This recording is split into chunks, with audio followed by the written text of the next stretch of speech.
আসসালামু আলাইকুম, সবাই কেমন আছেন? আজকে নতুন আরেকটি রেসিপি নিয়ে আবারও চলে এসেছি। আর আজকের রেসিপিটা খুবই লোভনীয়, দেখেই বুঝতে পেরেছেন। কাঁচা পাকা বড়ইয়ের আচার আজকে আপনাদের সাথে শেয়ার করব। আশা রাখছি এই ভিডিওটি আপনাদের ভালো লাগবে। ভালো লাগলে অবশ্যই একটি লাইক দিয়ে পুরো ভিডিওটি দেখে নেবেন। আর যদি দেখতে দেখতে বেশি ভালো লেগে থাকে, যারা আমার চ্যানেলে নতুন তারা আমার চ্যানেলটি সাবস্ক্রাইব করে আমার সাথেই থাকবেন। আর যারা অলরেডি এই কাজটি করে রেখেছেন তাদেরকে অসংখ্য ধন্যবাদ। চলুন তাহলে মূল রেসিপিতে যাওয়া যাক। আজকে বড়ইয়ের আচার তৈরি করার জন্য এখানে আমি 1 কেজি পরিমাণে কাঁচা পাকা বড়ই নিয়েছি। আর আপনারা চাইলে আপনাদের পছন্দ মতোই কম বেশি বড়ই নিতে পারেন। আর এখানে বড়ইগুলো আমি 4 থেকে 5 বার খুব ভালো করে কষলিয়ে ধুয়ে রেখেছি। বড়ইয়ের আচার তৈরি করার জন্য আমি এখন মূল মশলাটা তৈরি করে নিব। এখানে 2 টুকরো দারুচিনি, 2টি এলাচ, 2টি তেজপাতা আমি ছোট ছোট করে কেটে নিয়েছি, আর 1 টেবিল চামচ পাঁচফোড়ন নিয়েছি। এই শুকনো মশলাগুলো এখন আমি তেলে ব্লেন্ডারে গুঁড়ো করে রেখে দেব।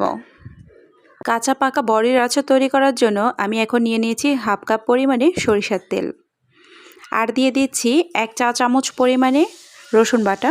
আপনারা চাইলে কিন্তু এখানে রসুন কুচি করেও দিতে পারেন। এখন সরিষার তেলের সাথে রসুনটা খুব ভালো করে আমি মিশিয়ে নিচ্ছি। এখন আমি দিয়ে দিচ্ছি আগে থেকে ধুয়ে রাখা বড়ইগুলো। আর সবগুলো বড়ই কিন্তু আমার এখানে দেওয়া হয়ে গেছে। এখন আমি একটু তেলের সাথে ভালো করে নেড়েচেড়ে মিশিয়ে নিব।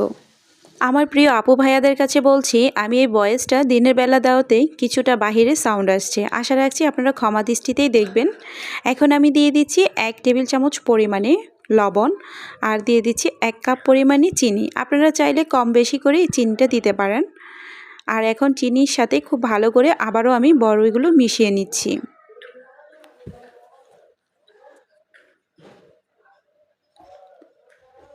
বড়ইর সাথে চিনিটা খুব ভালো করে মিক্স করা হয়ে গেছে। এখন আমি দিয়ে দিচ্ছি 1 চা চামচ পরিমাণে গুঁড়ো মরিচ, আর দিয়ে দিচ্ছি হাফ চা চামচ পরিমাণে শুকনো টালা মরিচের গুঁড়ো, হাফ চা চামচ পরিমাণে টালা জিরের গুঁড়ো, আর দিয়ে দিচ্ছি আগে থেকে তেলে আমি গুঁড়ো করে রেখেছি সে মশলাটা। এখন আমি সব কিছু খুব ভালো করে এভাবে নেড়েচেড়ে মিশিয়ে নিব। আর এখানে আমি দিয়ে দিচ্ছি হাফ কাপ পরিমাণে পানি। আর এখানে পানির পরিমাণটা খুবই কম দিতে হবে, কারণ বড়ইগুলো কিন্তু এমনিই খুব তাড়াতাড়ি সিদ্ধ হয়ে যাবে। এই বড়ইগুলো কিন্তু টকটা খুব কম হয়, তাই আমি এখানে কিছুটা তেঁতুল দিয়েছি। আর আপনারা চাইলে এটা দিতে পারেন, আবার চাইলে নাও দিতে পারেন। এখন খুব ভালো করে আবারও আমি নেড়েচেড়ে মিশিয়ে নিচ্ছি। আর এই বড়ইগুলো কিন্তু খুব ভালো করে সেদ্ধ হয়ে যাবে, সে পর্যন্ত আমি অপেক্ষা করব। আর পানিগুলোও কিন্তু খুব ভালো করে টেনে যাবে।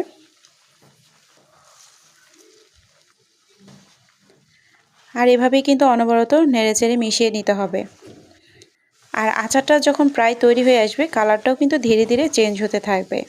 আমার আজকের কাঁচা পাকা বড়ইয়ের আচার তৈরি হয়ে গিয়েছে, আর দেখতেই পাচ্ছেন কতটা লোভনীয় হয়েছে।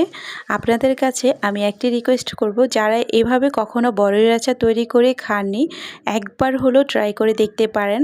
তাহলে কিন্তু বুঝতে পারবেন কতটা মজা হয়েছে। আর যারা খেয়েছেন তারা তো জানেনই এটার মজাটা কতটুকু। তো আমি ঠান্ডা হয়ে যাওয়ার পরে একটি প্লেটে উঠিয়ে আপনাদেরকে একটু শেয়ার করে দেখিয়ে দিচ্ছি। আজকের এই রেসিপিটি আপনাদের কেমন লেগেছে অবশ্যই আমাকে কমেন্ট করে জানাবেন, কারণ আপনাদের প্রতিটি কমেন্টে আমার কাছে অনেক বেশি মূল্যবান। আমার দূরে কাছে আপু ভাইয়াদের জন্য অনেক বেশি দোয়া আর ভালোবাসা রইল। আজকের মতো এতটুকুই। পরবর্তী আরেকটি ভিডিও নিয়ে আবারও চলে আসব। সে পর্যন্ত সবাই ভালো থাকবেন। আল্লাহ হাফেজ।